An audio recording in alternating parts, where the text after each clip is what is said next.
Today I want to introduce you to a process that constantly happening inside our bodies, one that we often take for granted, the transportation of oxygen. Basically, we will discuss how hemoglobin transports oxygen and how pH and carbon dioxide play a role in this vital biological process.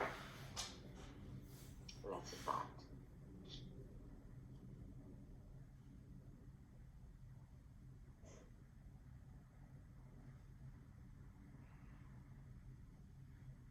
So, this picture is structure in hemoglobin. It's kind of the quaternary structure. First, let's talk about hemoglobin. It's a protein found in our red blood cells composed of 4 polypeptide chains. It's containing a heme group. It's these heme groups that carry oxygen molecules. When an oxygen molecule binds to the iron atom in a heme group, it slightly alters the structure of the hemoglobin, enabling it to bind more oxygen. This phenomenon is known as cooperative binding. Also, it contains 4 polypeptide chains, 2 alpha and 2 beta chains. And for heme groups, you can check this 2 beta 1 and beta 2, and alpha 1 and alpha 2. And then 4 heme groups 1, 2, 3, 4. And then this each heme groups contains an iron that can bind 1 oxygen molecule. Also, we can check oxygen binding when this oxygen was binded by the hemoglobin. Its shape was changed to from tense state to relaxed state.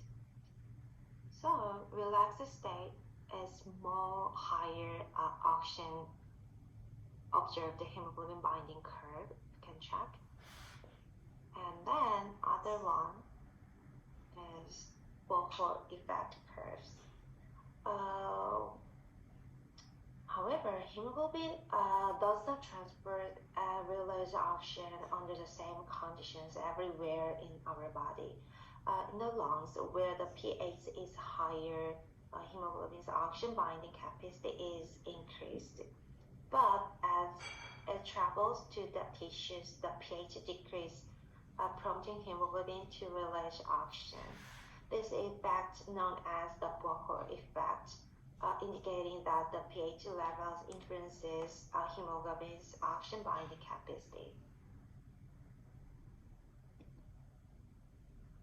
Now, let's examine how carbon dioxide is involved in all this. Our cells produce carbon dioxide as a byproduct of energy production. This CO2 is transported to the lungs through the bloodstream.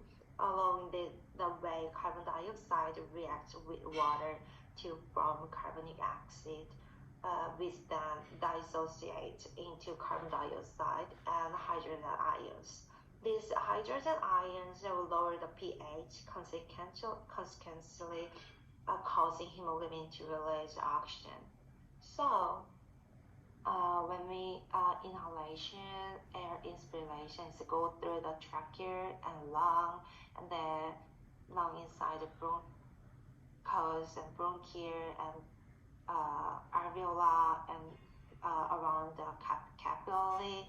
After that, they can exchange this CO2 and oxygen according to the pH.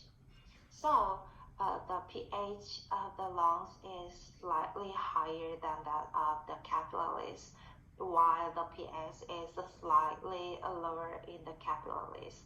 In capillaries, a low pH reduces oxygen affinity of hemoglobin to release oxygen into tissues.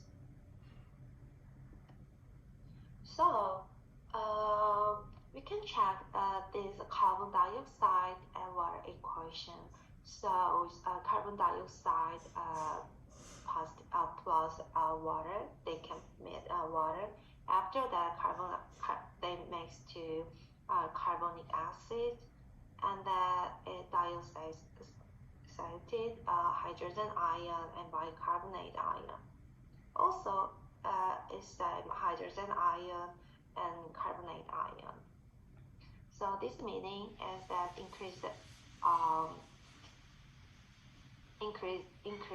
hydrogen ion or lower pH due to CO2 transport to promote oxygen release from hemoglobin in capillaries. Also, I want to explain that this graph. This graph name is the oxygen hemoglobin dissociation curve. It's a graphical representation of how various factors alter oxygen binding to hemoglobin. If the curve is shaped to the right, it implies that oxygen is less tightly bound to hemoglobin and more available for cells. And if the curve is shaped to the left side, it implies that oxygen binds more tightly to hemoglobin and is less available to cells. So I watched this YouTube. This YouTube is very easy to understand this gas exchange. So you guys have any time, you can see this YouTube too. So in summary, hemoglobin plays a crucial role in our bodies by picking up oxygen in the lungs, transferring it to tissues, and releasing it in a finely tunnel manner. This process is intricately regulated by the levels of pH and carbon dioxide, ensuring our bodies efficiently use the oxygen we breathe in.